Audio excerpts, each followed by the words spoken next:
কিরে বন্ধু, কেমন আছিস? অনেকদিন পরে দেখা। আরে উমর ফারুক যে, অনেকদিন পরে দেখা।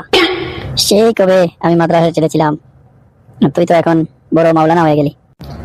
আর মাওলানা আর চাই? অনেক ভিডিও করতেছি, অনেক চেষ্টা করতেছি, কিন্তু ভাইরাল তো হতে পারতেছি না।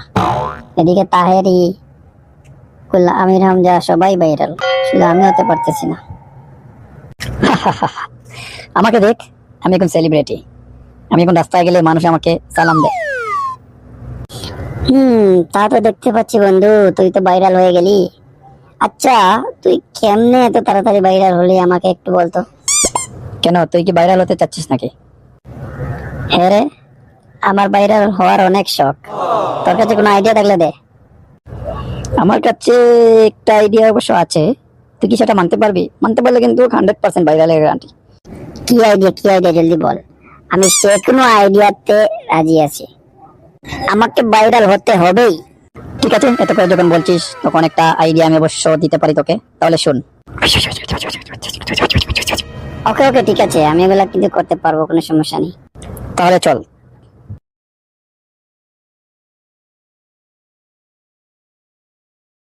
কি যুগ এলো, সারাক্ষণ ছেলেমেয়েরা ফোন নিয়ে বসে থাকে। হ্যাঁ, এখনকার যা যুগ, কখন ছেলেমেয়েরা কি করে কে জানে। হ্যালো কাকুরা, কেমন আছো? আরে কে কথা বললো? আরে এই ছেলেটাকে তো চেনা চেনা লাগছে। আরে চিনতে পারিসনি? ও তো উমর ফারুক। হ্যাঁ কি? হ্যাঁ তো ঠিক তাই। এই তুই মাওলানা থেকে এই বেশ কেন নিয়েছিস? এই কাকুরা, আমি মাওলানা হয়ে কি করব? আমি এখন নায়ক হবো, নায়ক। কি আখেরি জমানা এলো রে বাবা, যত সব পাগল ছাগলের দল কোথায় থেকে এসেছে। তোমার মতো মুফতি এরকম কাজ করবে আশা করিনি। এর একটা বিহিত করবো। জন্টুদা চলো, পরে দেখছি এটা। চে চে চে চে, হ্যাঁ চল চল চল চল। আরে ধুর, কে কি ভাবলো তাতে আমার যায় আসে না। আমার টার্গেট তো ভাইরাল হওয়ার। বন্ধুরা, আপনারা দেখছেন তাকুয়া টিভি, আর এই মুহূর্তে আপনাদের সামনে যিনি রয়েছেন, যাকে নিয়ে তো ফেসবুক ইউটিউবে তুমুল জ্বর উঠছে, সেই ভাইরাল মাওলানা হুজুর। চলো ওনার সাথে কথা বলা যাক। আচ্ছা, বর্তমানে আপনি ভাইরাল একজন মানুষ।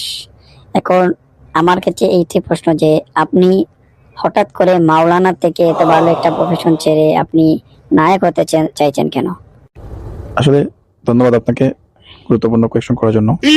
আসলে আমি এটা দেখাতে চাইতেছি যে মাওলানা সব মানে আমরা সবকিছু করতে পারি, আমরা নির্বাচন করতে পারি, আমরা নায়ক হতে পারি, আমরা গায়ক হতে পারি, আমরা সব করতে পারি।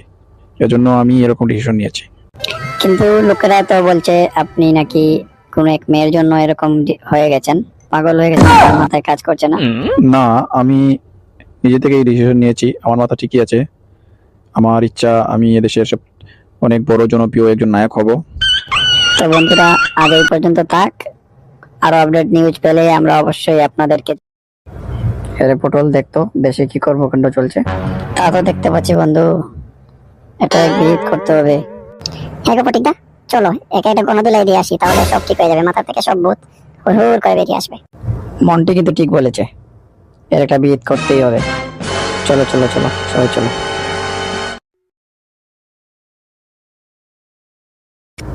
অবশ্যই বান্টির আইডিয়াটা কাজে লেগেছে।